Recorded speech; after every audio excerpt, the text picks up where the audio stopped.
What's going on, people? It is a beautiful Thursday evening. I guess that depends on where you're at, because where I'm at is school has already moved to remote tomorrow. It is going to be negative 22 with the wind chill in the morning, and we're supposed to get 6 to 8 inches of snow over the weekend. So if that's your idea of beautiful, which 6 to 8 inches, that's average. That's average. I mean, if I were to see 12 inches, I probably still wouldn't be that blown away by it. Okay, anyway, let's move on. What's going on, everybody? Well, listen. Your boy is riled up right now. We're riled up right now, but we feel good. We're excited. We're ready to have some fun tonight. Hopefully you're ready to have some fun as well.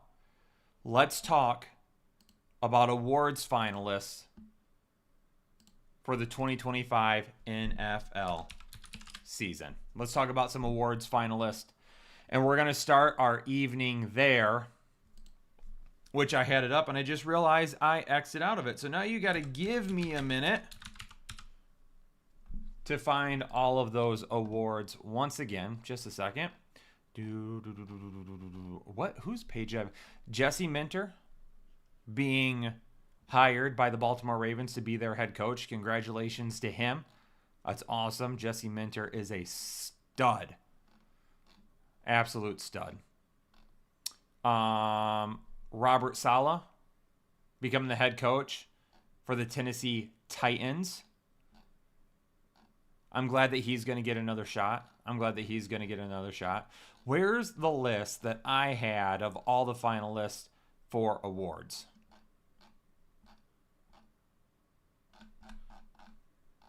Let's start with MVP. Okay. Let's go ahead and start with MVP, because this will likely be the biggest conversation that we will have. Bro, I'm definitely screwing the pooch right now. Where did I put... I had a list. Where did I can't find it now. And it literally had all the finalists for all the awards. I had to record a video right before this, and I think maybe I exit out of it. Here we go. Defensive Rookie of the Year. Let's start there. Carson Schwessinger, James Pierce Jr., Xavier Watts, Abdul Carter, and Nick Emenware. It'll be interesting to see who ends up winning that award. Personally, the stats may not show it, but Nick Emenware, for what he did for that defense and the threat he is really for everywhere, that's the type of guy that should win Defensive Rookie of the Year. Offensive Rookie of the Year is interesting, because I only see 2 candidates here that really should get a shot, in my opinion. 3. You can make an argument for 3. Ted McMillan, Tyler Shuck, Emeka Egbuka, Travion Henderson, and Jackson Dart. Personally, I don't feel like Shuck played enough as the starter at a high level to be considered. Jackson Dart, I think if he hadn't missed a couple of games being injured, he would firmly be in that conversation, would probably win it. Travion Henderson didn't do nearly enough this season. Emeka Egbuka started off great, but he didn't do anything in the back half of the season. Ted McMillan, for me personally, 1,000 receiving yards in his rookie year. I have to go with Ted McMillan for Offensive Rookie of the Year. I think that's who should end up winning it there. Comeback Player of the Year, Dak Prescott, Christian McCaffrey. It feels like these two are always on this list every other year. Stephon Diggs, Trevor Lawrence, Aiden Hutchinson. The Lions fan in me, yes, I feel like Aiden Hutchinson should end up being the guy.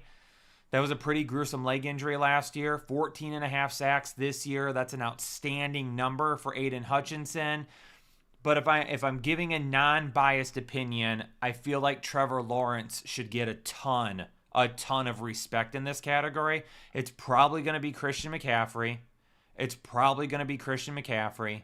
I think Trevor Lawrence deserves to be talked about way more than he will in this category. Defensive player of the year. Go ahead and throw it out the window. It's Myles Garrett. NFL single season record for sacks. It should be Myles Garrett. Micah Parsons, Will Anderson Jr., Aiden Hutchinson was in on it. Nick Bonito. Great candidates there. Don't get me wrong. Myles Garrett should end up winning Defensive Player of the Year. And I'll talk a little bit more in depth about that why in a few minutes that I have for another award that we'll talk about. Offensive Player of the Year, Puka Nacua, Bijan Robinson, Christian McCaffrey, Jackson Smith-Njigba, and Drake Maye. It's interesting to me that Drake Maye is under Offensive Player of the Year, but Matthew Stafford is not under Offensive Player of the Year. That one is always weird to me, right? Like in baseball, you have the MVP, you have the Cy Young. An MVP, people say, should go to the best hitter in the league, the best all-around player. If a pitcher wins MVP, people are like, well, he doesn't do enough. He only pitches every 5 days. The MVP award, to me, should go to whatever player was most valuable to their team. Matthew Stafford, if he's up for MVP, why wouldn't he be up for Offensive Player of the Year? Especially when people argue the fact that they believe his stats are better than Drake Maye. The conspiracy theorist portion of me feels like Drake Maye wins Offensive Player of the Year because Matthew Stafford is going to win MVP. I don't know. I think Puka had a great season. I think Jackson Smith-Njigba had a great season. I think Christian McCaffrey had a great season. Drake Maye, I think, had a great season, but I don't think he had gaudy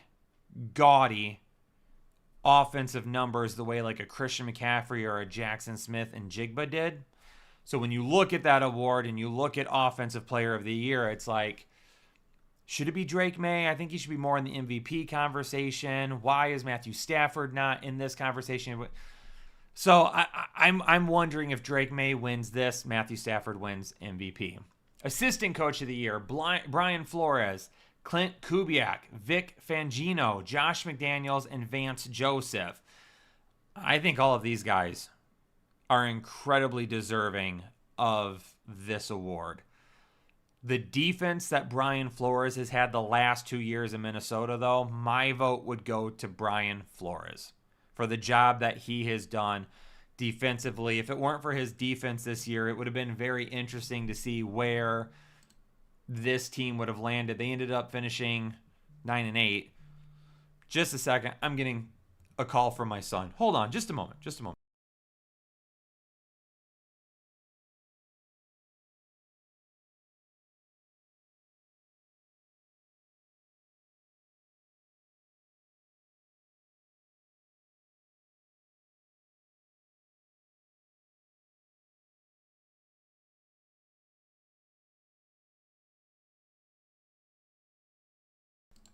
Those kids, man.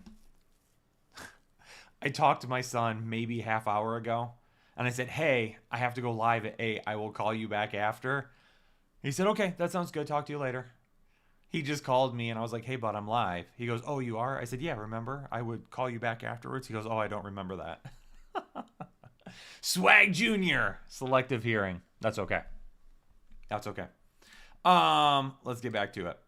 Brian Flores is my pick for Assistant Coach of the Year. Coach of the Year. Ben Johnson, Liam Cohen, Mike McDonald, Kyle Shanahan, Mike Vrabel. This is another very, very tough choice. Ben Johnson taking the Bears to the NFC North this year. Liam Cohen taking the Jags to the NFC South. Mike McDonald taking the Seahawks to the NFC West and the number 1 seed. Kyle Shanahan closing in on the number 1 seed with a team that lost like half of their starters throughout the year. Mike Vrabel, a team that didn't win many games last year. They bounced back this year. Big win totals this year. Every single one of these coaches are highly deserving. And to pick a winner, it's going to be nitpicking the little things. If you look at Ben Johnson, yes, they won the division. Offensively, good. Defensively, up and down throughout the year. Liam Cohen, this is a team that as the season went, they got better and better and better.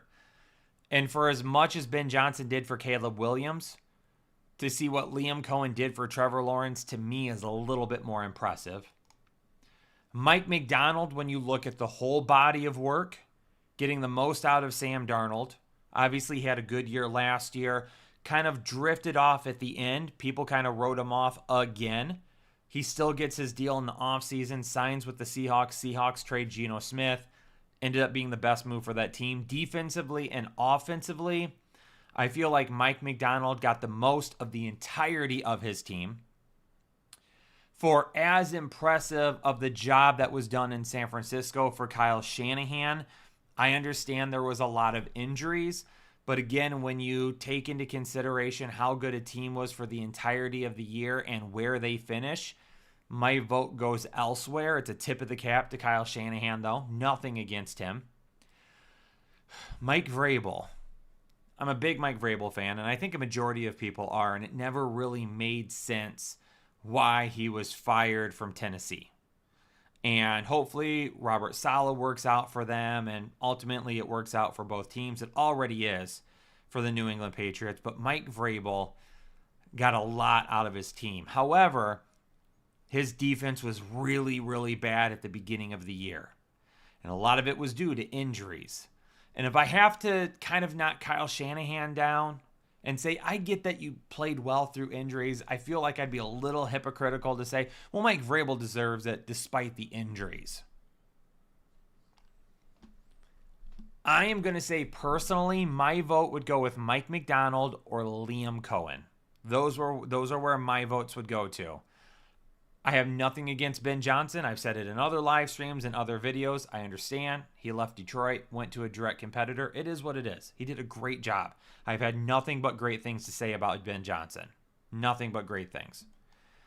Liam Cohen, to me, I think the job that he did turning around Jacksonville was a little bit more difficult and quicker than what happened in Chicago. I think Ben Johnson had more to work with in Chicago than what Liam Cohen did in Jacksonville. And I think he's the one that got the most out of his team. Mike McDonald's team was defensively far superior to every single team that they played this season for the most part. Offensively, they were still very good on offense. That was a tough team to play every single week. If I had to give a vote, it would be Mike McDonald or Liam Cohen, and that's a tough one. I feel like whoever I say there, a fan of the Bears is going to be like, oh, you're a Bears hater. A fan of the 49ers is going to be like, well, you're just not casting a vote for Kyle Shanahan because he dealt with a bunch of injuries. A fan of the Pats might be like, come on, Mike Vrabel, the job that he did to turn the Pats around. I get that. But Liam Cohen had to fix a broken Trevor Lawrence. And that's why I think Liam Cohen may be the most deserving here, because Ben Johnson and Mike Vrabel got younger quarterbacks that haven't really been through the grinder as of yet. Both of them got a chance to start last season. Both of them had mixed results, some good, some tough, whatever it may be. Those coaches still got to their quarterbacks early on in their career. So they still have a little bit of a bigger influence earlier on before maybe some things happened where they were learning bad habits or they had lost maybe some of their swag, whatever it may be. Liam Cohen is inheriting a Trevor Lawrence who, number one, had to deal with the disaster that was Urban Meyer in Jacksonville. Has had multiple head coaches, multiple offensive coordinators. Has had good seasons, has had terrible seasons. Has basically been written off by a ton of people as being a bust, even a lot of people in Jacksonville. And for Trevor Lawrence to do what he did this year is a testament to the job that Liam Cohen did as an offensive-minded head coach. And Trevor Lawrence did not play great to begin the season, but as the season wore on, you saw a little bit more and a little bit more, and he got a little bit better and a little bit better, and it was the confidence that was growing. Liam Cohen had to come in and fix a broken quarterback, a guy that had issues not just on the field, but in his head, off the field as well. He was a broken quarterback that needed to be completely fixed and brought back to life. And that's why if I had to give a vote to somebody, I'd probably give it to Liam Cohen. That's who I would give it to. Chat, we're going to go into the MVP talk here in just a second. But I don't want to do it just quite yet because we're going to go to the pulse of the nation first. Jesse! Kyle looks intense and sexy tonight and 1,000% correct about Liam over Ben Johnson. Johnson walked into a way better of a start than Cohen. Jesse's a Bears fan, so I'm glad that there is a Bears fans out there that agree. Steven, the Jags can't even make it past the first round. It doesn't matter because it's not a playoff award. It is a regular season award. What these teams do in the playoffs do not matter at all. So while I respect your opinion there, I don't think it's justified because it's not a playoff award.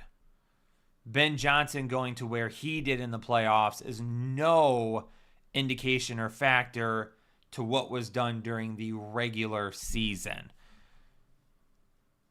So again, my vote is for Liam Cohen. That is who my vote would be for. Callie says, I met Vrabel at an Ohio State women's football clinic many moons ago rooting for him. I'm a Michigan fan, and the rivalry is just as strong with me as it is with many other Michigan fans and Ohio State fans. I don't hate Michigan, or I don't hate Ohio State. In fact, there was one point in time where my daughter looked at me and said, Dad, what if I want to go to Ohio State? And my response to her was, go. It's a great school. Ohio State is a great school. Go to Ohio State and get your degree. That would be great. You will have been very successful. So I don't hate on Ohio State like a lot of people do, and I try not to hate on their football players after they move on. I think there might be a couple of exceptions for people that I'm like Jack Sawyer.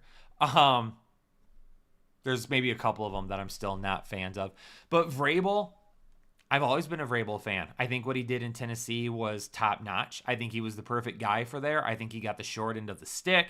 I think he was the scapegoat there. I'm glad he landed in New England, where he played.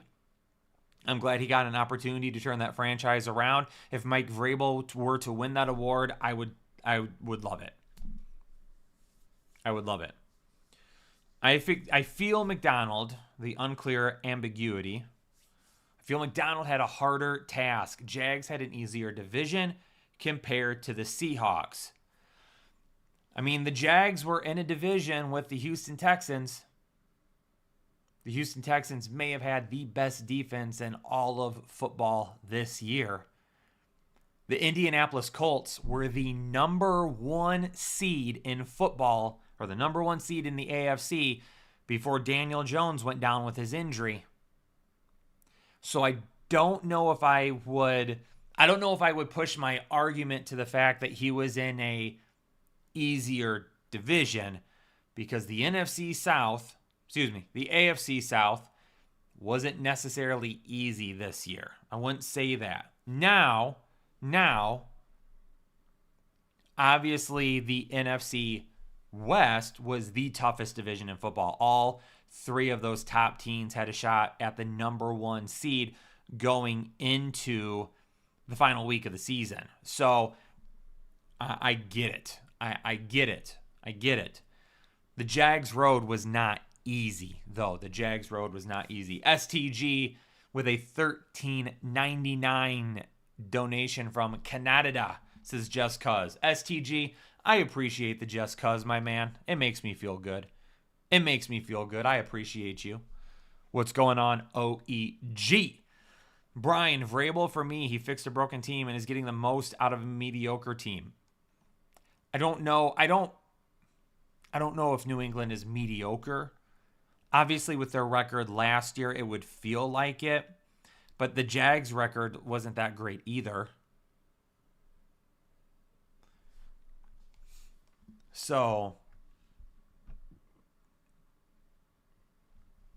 I don't think the Jags had an easy road. I don't think the Jags had an easy road.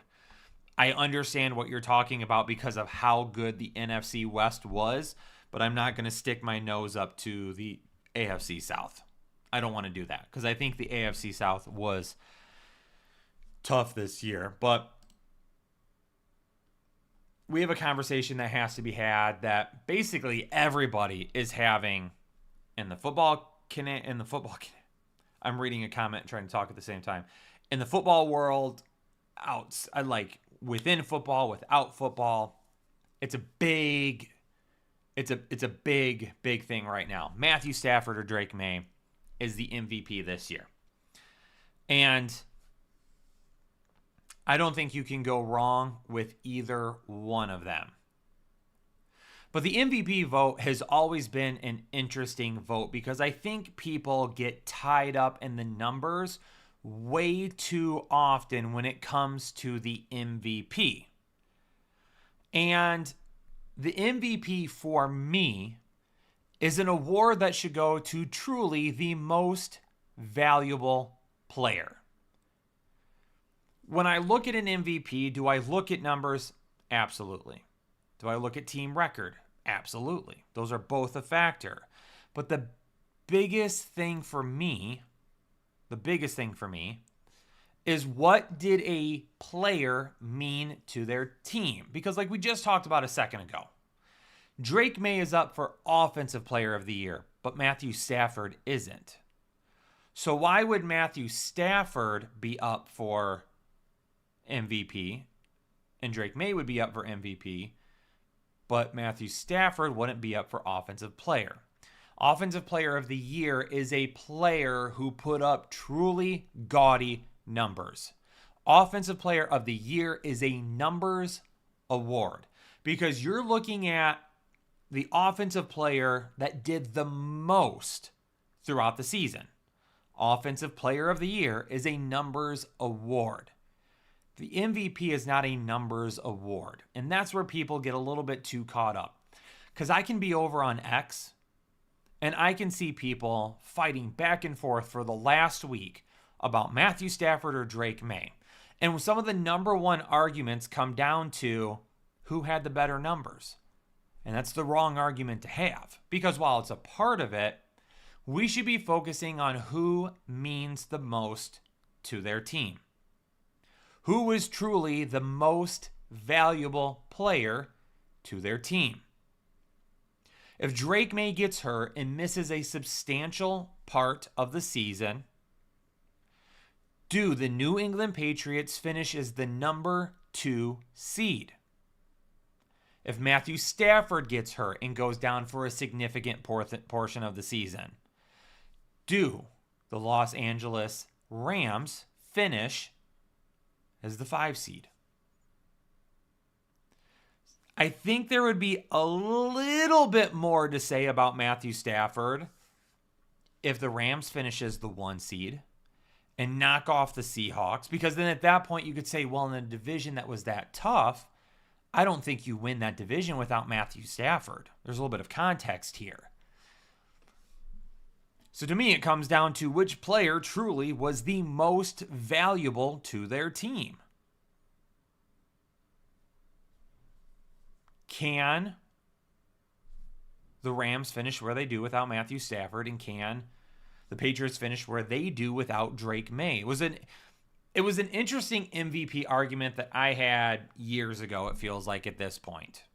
And it was a baseball MVP argument. And it came down to Miguel Cabrera or Mike Trout. And that was an argument that I understood. And for the most part, people had very logical takes about Mike Trout. See, at the time, Miguel Cabrera was essentially a DH first baseman. Defensively was not the greatest. He played a little bit of third base when they signed Prince Fielder, but defensively, he wasn't all that good. But he was considered by many, including myself, to be the greatest hitter of his generation. Him and Albert Pujols. He won the Triple Crown. A feat that somebody hadn't done since Ted freaking Williams. The dude's head is on ice at this point. That's how long it's been since Ted Williams won the Triple Crown. And for those of you that don't know what the Triple Crown is, it's when a hitter leads the league in home runs, batting average, and RBIs, which in today's age is not easy to do. Shohei Ohtani and Aaron Judge are the only two in the league that you could look at and say they could have a shot. They're the only two. I don't think realistically there's anybody else that you could look at and say that they would have a shot to do it. That's just how difficult it is. As a Tigers fan, I absolutely wanted Miguel Cabrera to win it for winning the Triple Crown. But people were hating on Miguel Cabrera just because he won it over Mike Trout. Mike Trout was fantastic. And when you took a look at what they did, the Tigers were a playoff World Series team with Miguel Cabrera. The Los Angeles Angels had Mike Trout, Shohei Ohtani, and they couldn't do anything. They had two of maybe the best baseball players that we'll ever see that I had a chance to watch during my years so far, and they couldn't do anything. Did Mike Trout have the same supporting cast that Miguel Cabrera did at times? You could argue back and forth. Maybe, maybe not. At one point in time, the Tigers lineup was absolutely stacked. But I got it. I understood why people wanted Mike Trout to win the award, because when you took a look at what he did all over the place, he was clearly the most valuable player to his team. However, Detroit was a playoff World Series team in a large part to Miguel Cabrera. So you have to look at Drake Maye and Matthew Stafford and say to yourself, which one of these teams would be worst off with somebody else at the quarterback position? Let me look at something here real quick.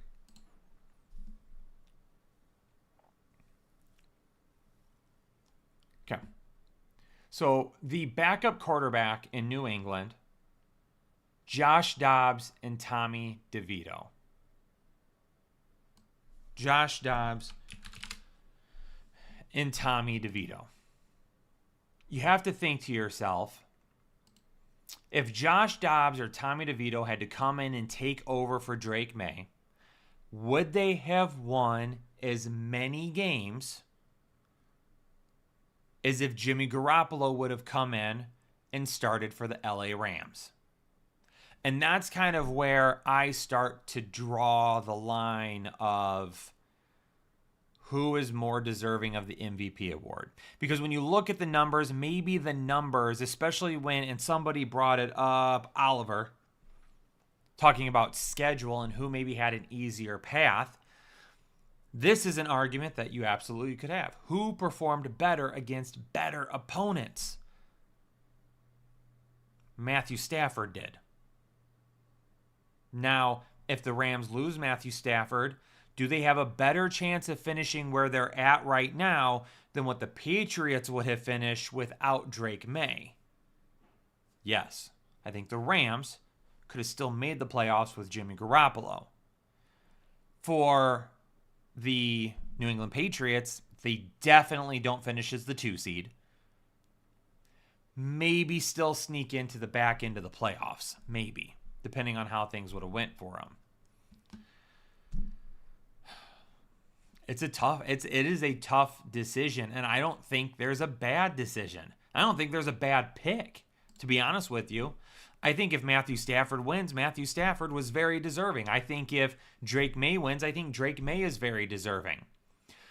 As a Lions fan, I rooted for the LA Rams when they won the Super Bowl. I wanted Matthew Stafford to get his ring. I appreciated everything he did for the city. It was a live stream. It might have been a Sunday morning a while back that we had a conversation about how I feel like Matthew Stafford and his family have changed since they left Detroit and went to LA. I can't stand his wife anymore.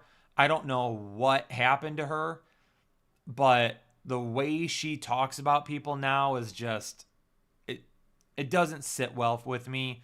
And I really didn't love the fact that she tried to lie and said that there was fans in Detroit during their playoff game that were yelling at her and her girls. I know for a fact that's not true. I literally sat on the first row of the upper deck, right where Kelly Stafford and her daughters walked out of the tunnel. And I know for a fact that the people in those sections below stood up and applauded when they walked out. They were nothing but gracious to Kelly and her daughters. We booed Matthew Stafford because he was coming in to end our season, and we didn't want that. You're the enemy, Matthew. You did not want to be in Detroit anymore. You wanted to be somewhere else, and I understand why, and I supported that. So good for you, but don't come back to Detroit and not expect to get booed. Just don't do it. We'll save a round of applause for you when you come back the next year in the regular season, which ended up happening. So as a Lions fan, Matthew Stafford's never won an MVP. And honestly, I spent years arguing that Matthew Stafford should get just as much love as Drew Brees because they had very similar numbers at times. But everyone talked about Drew Brees and Tom Brady, Peyton Manning. But yet Matthew Stafford is out here throwing for a crap load of yards and touchdowns and not getting anywhere near the love any of those other guys did. And I argued for him to be considered for MVP awards long before he left Detroit. If he were to get his MVP award, I think it's well deserving. And I think that solidifies his role in the Hall of Fame. So I'm absolutely fine with Matthew Stafford getting his award. And honestly, if I had a vote, I don't want this to sound like I'm giving it to him for the only reason, but something I would be factoring into my vote is the fact that Matthew Stafford has never won an MVP award. And for as good as he has been, for as long as he has been, it's time. Drake Maye will be in MVP considerations again in the future. I think he had a solid season. I think Matthew Stafford had a very good season, especially for his age. I think he played in a tougher division with a tougher schedule. And I think overall, Matthew Stafford should get the vote over Drake Maye. That is where my vote would go to. Let's go back to the pulse of the nation here. Red Hulk, hit the like button and stay locked in all offseason. We are headliners and degenerates. Hulk, baby, I appreciate you, man. I've been trying to say it like over and over to people, like, please watch. Don't go anywhere, please watch. Like, we're doing really good content right now. We have some great plans. We've got shorts and reels that are being posted all over the place. This new live show, I think, is an absolute banger. I am enjoying this live show. And while I miss having the back and forth banter with Jake, and honestly would love to have him here, and that's definitely something we can probably do and figure out. He's on vacation right now, so he's enjoying the warm weather of Florida and getting out of North Carolina before they get a ton of crappy weather. Can't say the same about Taylor and Devin and Mac, unfortunately. This might be some of the most fun I've ever had doing a live show because I've always wanted to do a show like this where it's like talking about things outside of fantasy football and just talking shop with the community. So I appreciate you, Red Hulk. Thank you very much. I'm having a ton of fun doing this show. We're clipping segments from it. You've got to see Kyle get a little worked up. I was worked up to start the show tonight, and I'm not gonna say why, but let's just say that I had a conversation with a human being that is a complete degenerate, like treats women extremely poorly and does it in front of kids. And I put that guy right in his place, and I let him know pretty quickly how terrible of a person he was, and that if he wants to say some of those things to old Swag Rich's face, we could have that conversation. Ugh, let's go. Your boy feels good. Listen, we for those of you that have been tracking, we're under 240 pounds today. If I could get just a quick round of applause, I'd appreciate it.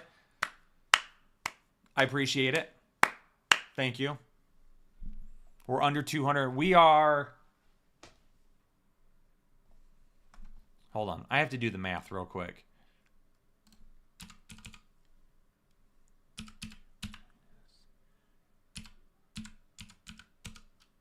We are 48.4 pounds down since September 4th. Let's go. We feel great, man. We feel great. We are loving life right now. Woo! Kyle Unleashed is some of the best content. STG, don't you worry. There's gonna be more of that. Maye didn't have 2 superstar receivers. I think he deserves the MVP to do that. That's a great point. I love that. Who said that? Repopper? What are we repopping? Anyway, that's a great point that I didn't bring up, and I think it's a valid reason to vote for Drake Maye. I think it's a valid reason to vote for Drake Maye. Yeah, Devontae Adams and Puka Nacua for Matthew Stafford. You can argue that Drake Maye did a whole lot with a whole lot less. He at least did comparable with a whole lot less. I think that's a fabulous point. I think that's a great point. And I love to see it. And that's why I love to open it up to Pulse of the Nation, because I want to give you guys an opportunity to have your voices heard too. Absolutely. But Maye can't control his schedule, and when he did play tougher teams, he showed up, except like one time against the Bills the second time they played. I mean, that's true. You're essentially knocking Drake Maye for something that isn't his fault, right? Like, he didn't make the schedule. He just went out and he performed well against the teams that were scheduled to play against him every Sunday. Absolutely. I get it. Would you have given the MVP to Burrow last season, had the numbers but not the team success? I think Joe Burrow deserved way more recognition for the MVP than what he was actually given. And you could argue that Joe Burrow is the league MVP every year just based on the fact that the Cincinnati Bengals are pure trash without him. But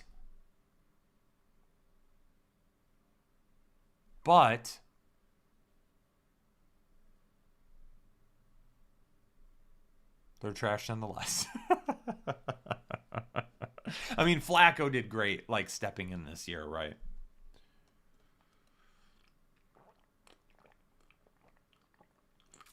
Brian, that's what you meant about Vrabel. Yeah, and I get that point. I do. I think for me, there's a couple of other things that come into play with that just kind of outweigh that when it comes to like Cohen or Vrabel or whatever. Like, I think if you look at talent on a team, I think Cohen did more with less. You just gotta wonder, right? Like, how above their skill level did the Patriots play this year? Or did they just play so far under their skill level last year that it was like Vrabel's the difference, right? It could be a couple of those things. I want to do a new Oliver. Yep, let's go ahead and talk about this real quick before I move on, because I've gotten a lot of this question and I have not addressed it in a video, social media, nowhere yet. What do you think about Drew Petzing? I've been asked a lot about that. As you know, last live show, one of the last live shows, absolutely went in on the fact that the Detroit Lions brought Arthur Smith in for an interview. And I lost it because I don't think Arthur Smith deserved that. Drew Petzing, I didn't even realize was on the Lions' radar until he was hired. I don't know if I missed something. I don't know if he was just not talked about. I don't know if like his name just didn't get released. Did Detroit get him? Because technically he didn't have a job, so Detroit didn't have to request an interview, so that didn't really get leaked. So Petzing wasn't even on my radar. And when he was hired, I thought to myself, why? Why was he hired? But then I looked into it a little bit. Because it came out, was it yesterday? It was yesterday or 2 days ago. Okay. So it came out that the Detroit Lions didn't hire Mike McDaniels because they didn't feel like he was a good fit. And they kind of got roasted for that because it's like, he's the best offensive mind on the market right now. How would he not be a good fit? But he's not a good fit for this particular reason. The Lions just went through a year where they lost what they felt was a very strong offensive mind in Ben Johnson. And he clearly was. What Detroit did not want to do this year was bring in Mike McDaniels, have him revamp an offense and get the most out of it, and then not be able to replace him in that offense next year when inevitably he gets another head coaching position, which he will. He is going to go with Jim Harbaugh to LA, it sounds like. It's not finalized, but that's the word on the street. It sounds like he's going to go to the Chargers. He's going to spend a year with the Chargers. He's going to be a head coach next season. He's going to leave immediately. Detroit didn't want that. They wanted to bring in a guy that they felt is going to be their guy as an offensive coordinator for the next 2 to 3 years. Petzing doesn't strike me as a head coach. Now, depending on the job that he does in Detroit, maybe he gets some look as a head coach and he gets some interviews, but kind of based on everything, I don't think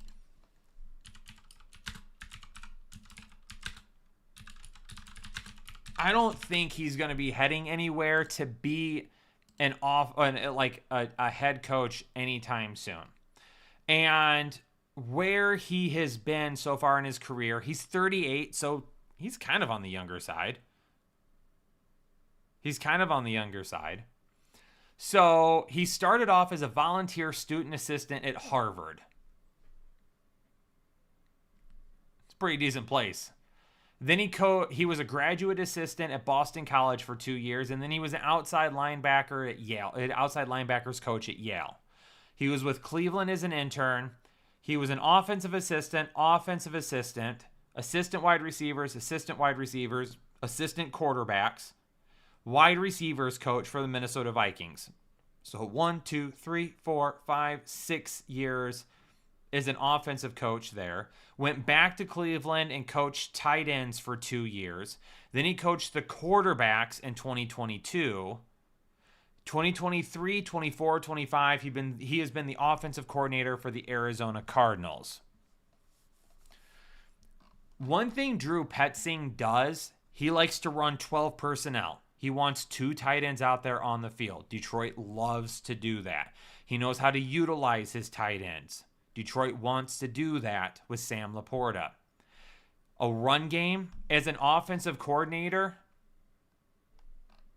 Everything's freezing up on me right now. Hopefully my screen isn't jumping. It probably is because this website is super slow. With the Arizona Cardinals in 2023, for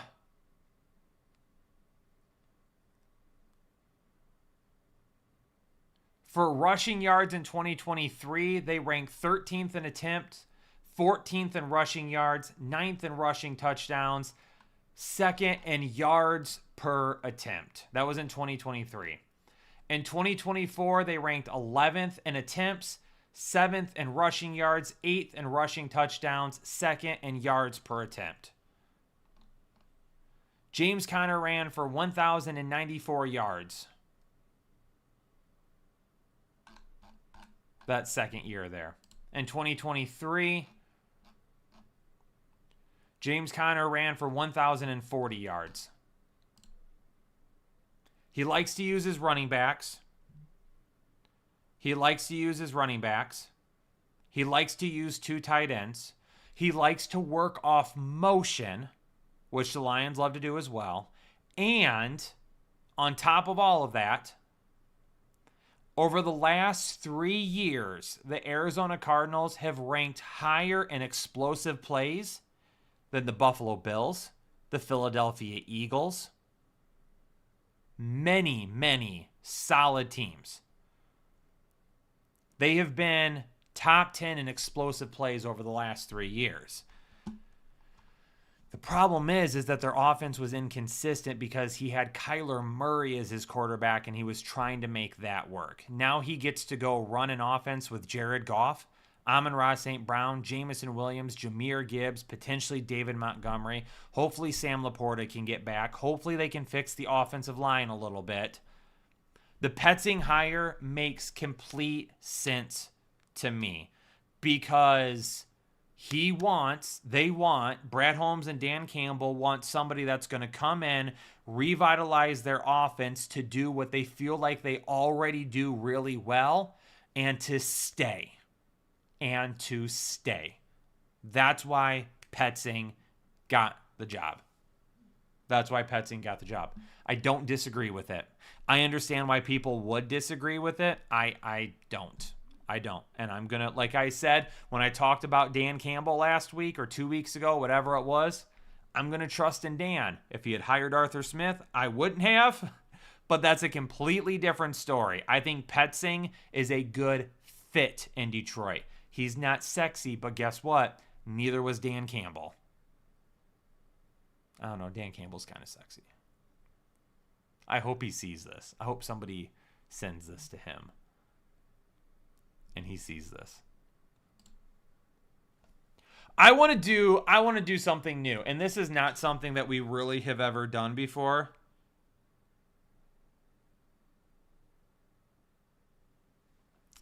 This is not something that I have ever done before because we've always kind of thought to ourselves, if people leave stupid comments and if they're being hateful in the comments, do we really want to? But I wanted to, on this live show, it's Headliners Unfiltered. So we're going to be unfiltered, baby. We are going to be unfiltered. Let's do stupid comments of the week. And I'm going to go through YouTube and I'm going to find some comments that made absolutely no sense. And we are going to talk about on a level of 1 to 10 just how stupid they were. And we're going to interact as a group, okay? This is where we're going to interact. I'm going to get you guys involved. I'm going to read you what I feel are some stupid comments this week. And you guys are going to vote, and we're going to rate them. We're going to rate them on a scale of 1 to 10. Jesse, I've seen the pictures on X. I don't need to Google it. Let's do this. So this is coming from Crazy General 30, and he left a very long comment on my video about Kyle's had enough. Is the NFL rigged or is it an officiating problem? And he left several comments basically saying that I had lost money, and that's the only reason I'm ignoring the fact that the refs got the call right. Then he goes on to talk about how the holding call in the end zone should have ended the game. It's 2026. Why are you crying about the outcome of the game? It was reviewed and confirmed by officials before the timeout was called. You have to survive the ground if you're going to the ground in the process. This is simple. You're choosing just not to understand it. Which I find to be completely hilarious because if you watch the video full length, You hear me say multiple times that I was not advocating whether or not the call was right. I was advocating for the inconsistencies in the calls. I was arguing for getting things right. And there are several of you in here that were here for the live show and may have even watched the standalone video that came out after that. And you know exactly what I'm saying. I didn't comment on whether or not the calls were right. I didn't comment on whether or not the Broncos got screwed or the Bills got screwed or the Broncos got away with one or the Bills got away with one. I talked specifically about how there was inconsistencies in calling plays like that. So I told him, I told him he has to listen. And then he told me I need to stop crying. So I just said to him, based on the plethora of comments you left, I know for a fact that you listened to maybe a couple of minutes of the video. Oh, he just commented. He just left a comment. Let's read. The fantasy headliners, the NFL is rigged, is what you're crying about. He keeps saying I'm crying. I watched, and you start off complaining that a game was decided by refs. You later tried to save face by saying, I'm not saying the Bills should have won or the Rams should have lost, right after absolutely bawling your eyes out over how refs are ruining games. Grow up, dude. You're way too old to be acting like a 13-year-old. All right, ladies and gentlemen, let's vote on Crazy General 30. Stupid comment of the week on a scale of 1 to 10. How stupid was the comments from Crazy General 30? Cast your votes now. Scale of 1 to 10. Make it quick.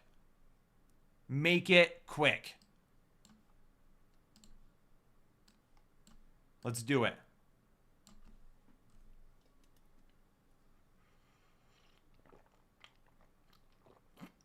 We got a 9. We got another 9. We got 10. I'm going to add them up and then divide it and see what the average is. We got a 7. We got a 6. How funny would it be if Crazy General 30 were in here?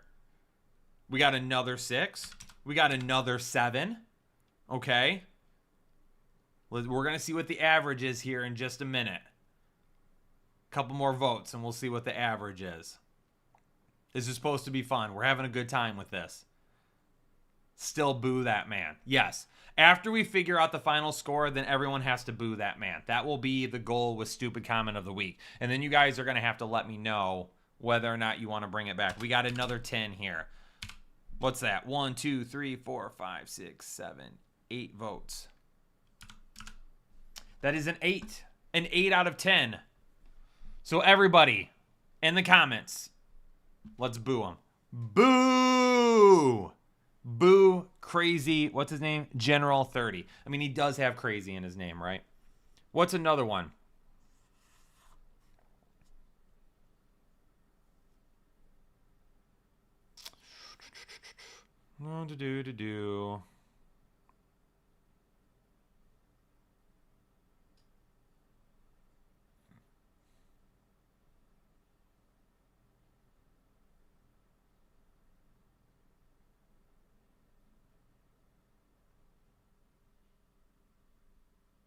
There was another one. Where did it go to?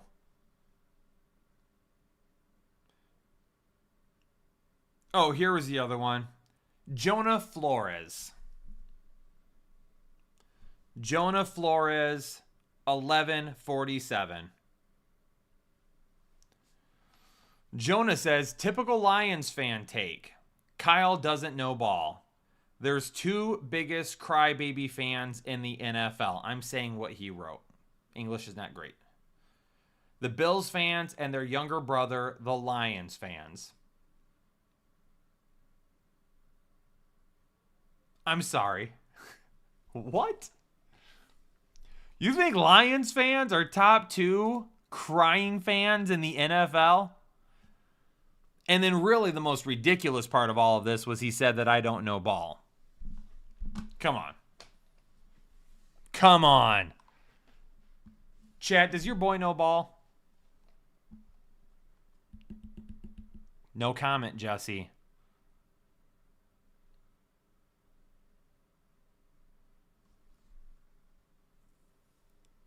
And to say that Lions, I have never heard anybody say that Lions fans were the younger brothers of the Bills. I don't think I've ever heard the Rams and the Bills and the Lions compared to each other. Disabled Danny becoming a member for the 16th month. Hey, Kyle, I'll never forget Matthew Stafford winning a Super Bowl in L.A. when I was in the hospital with brain cancer. But, hey, Danny, we're fighting, baby. We're fighting. Attaboy. You've been here for 16 months as a member, dude. You keep battling away. Appreciate you being here. All right, chat, time to vote on it. Typical Lions fans take Kyle doesn't know ball. We need to do two different votes here, though. We need to do two different votes because I believe there's two pieces of stupidity here that we have to cover all around. And the first one is Kyle doesn't know ball. On a scale of 1 to 10, how stupid is that comment? On a scale of 1 to 10, how stupid is that comment? Then your second vote, how stupid is the comment, the Bills fans and their younger brother, the Lions fans? That's the second vote. So there's two votes here for how bad this comment is. The first one is Kyle don't know ball. The second one is Lions fans being younger brothers to the Bills. Which doesn't make any sense. 10.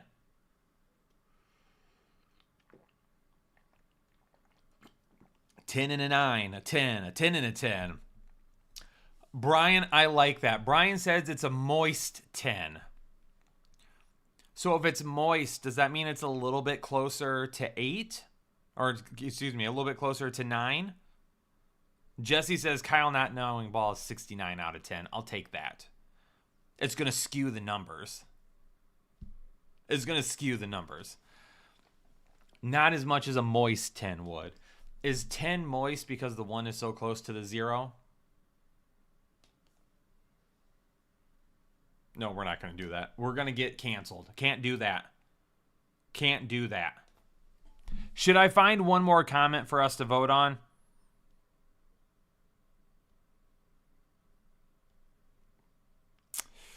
Ooh, where is...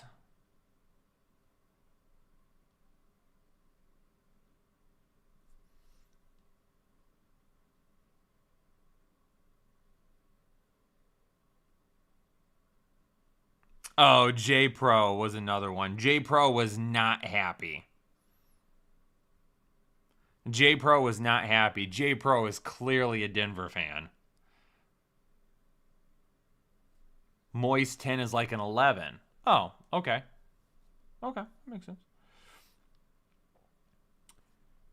J Pro 2409 says, as a Lions fan, you should realize that your coach's hubris cost them more games than bad calls. Reference the NFC Championship game against San Francisco. For Bills fans, don't turn the ball over 5 times.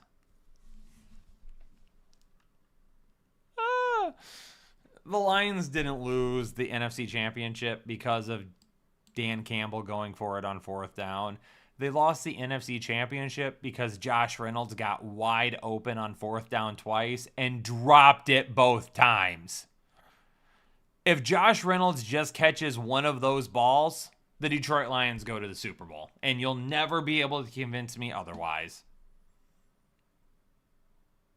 Jesse, you'll never make this segment. I'm sorry. J Pro left 1, 2, 3, 4, 5, 6, 7 different comments. J Pro left 7 comments. He also said, what a bunch of crybaby.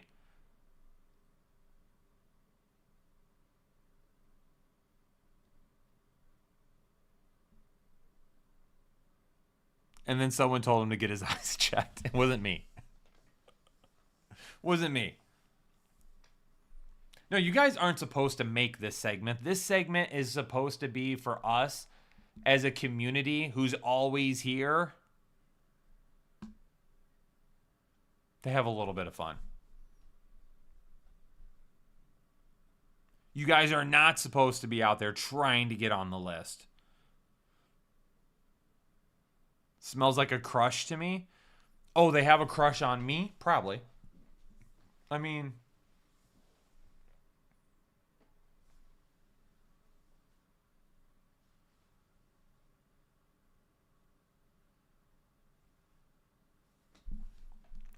who wouldn't want this nuzzling their neck?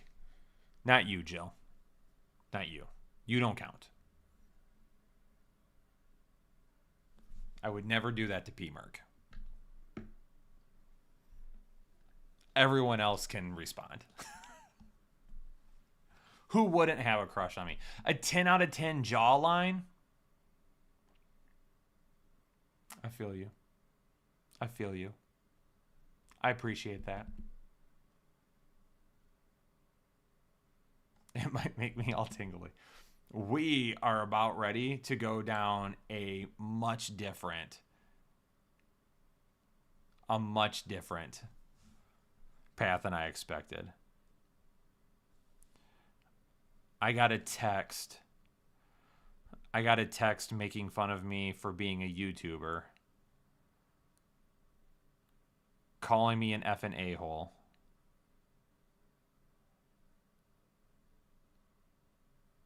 Saying I make myself look stupid. Oh, a piece of is what I was called. That's how my night got started. Jill, we were just talking about it. I am down, what did I say? 48 pounds? I don't remember what it was. I have to look again. Yeah, I'm almost down 50 pounds.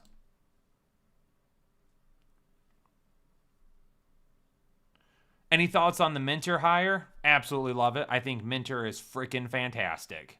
I think Minter is I think he is an extremely gifted defensive mind. He gets to go back to Baltimore where he once coached under John Harbaugh. I'm excited for him. And it's hilarious to me that people still think that Michigan only won a national championship because they cheated when they had Mike McDonald and Jesse Minter for 3 years. And they're both NFL coaches now, head coaches. Jill! Yes! Hey, can we get a little hashtag Jill in the chat? Let's get a little hashtag Jill in the chat. Also seeing some progress. Feeling better over there, Jill. Great job.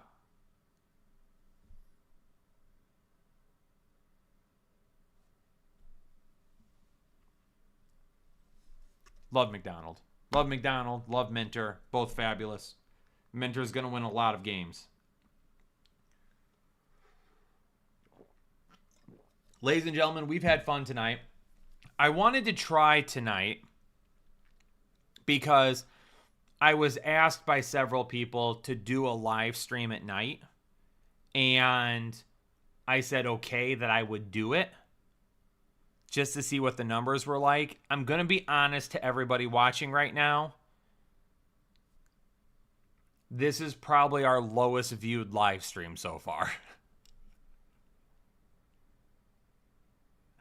So for those of you that can't make it during the day, I apologize, but nobody made it tonight. We have had far fewer viewers on this stream than any of my streams that I do at noon. So we're probably going to go back to noon. And if you miss it, I'm sorry that you won't be there to participate in person. You can definitely watch afterwards. I will maybe try to do another live stream in the evening at a different point. But yeah, just giving you, I'm just being transparent because we always do that with you guys, right? We're always transparent about what's going on here in the background. This is the lowest viewed live stream that I've done so far this off season. So, well, hey, it is what it is. It's okay. I'm glad that we tried it. I wanted to try it anyway, so it works out. Now we know. I'll still maybe do another one every once in a while, but probably the numbers weren't big enough where I'm like, oh yeah, I got to keep doing them at night. Ladies and gentlemen, I hope you enjoy the games this weekend. I hope you enjoy the weather if it's beautiful where you're at. If you're in the Midwest like myself, stay safe, okay? Be careful being out there in the ice, the wind, the cold, the snow, all of it. All right? Appreciate y'all being here. Really do. Really do. Really appreciate it. More than words would ever. I've had some conversations recently kind of about life conversations, especially when it comes to like me, is whether it be like a partner or a dad or anything like that. And like I said, I got into a pretty heated disagreement with a gentleman a little bit ago, and he tried to make fun of me because he works a real job and I don't. He's a crooked cop is what he is. But he basically tried to make fun of me for being a YouTuber. And I'll tell you what, man, you can't do it. You can't make fun of me for doing this.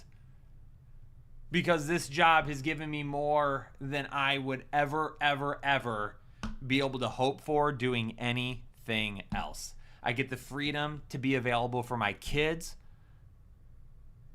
Unfortunately, my girlfriend lost her cousin at a very young age the other day. Because of me doing this, I was able to clear my Wednesday schedule so I could go be at the funeral. I can pick up my kids. I can take them to school. I can be there for them like tomorrow when they have remote learning. I love this. I love it. And I only get to do it because of you guys. You guys are the MVPs. I might be here putting in the work, but I don't get to do this without all of you. You guys are freaking awesome. I love you guys so much. I appreciate everything that you do for us to allow us to be able to do this. I'm so excited for what the future holds. We got a lot of content coming the rest of the off season. Make sure you stay tuned in.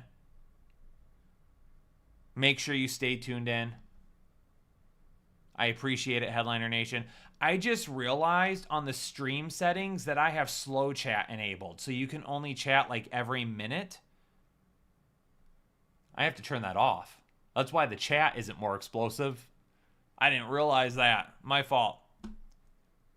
But yeah, thank you guys so much. I appreciate it. I love all of you. I appreciate this community more than words will ever be able to describe. I hope you have a great rest of the day. I hope you have a great weekend. Stay safe if you're going to be where there's going to be a lot of snowstorms, okay? Make good choices. Make good decisions. I appreciate you all. Brad, sorry that you're missing it, man. Hopefully you can catch the next one. I'm out of here for the evening, though. I love y'all. Peace out. Stay safe. Stay healthy. I'll catch y'all in the next episode of the Fantasy Headliners. See y'all later.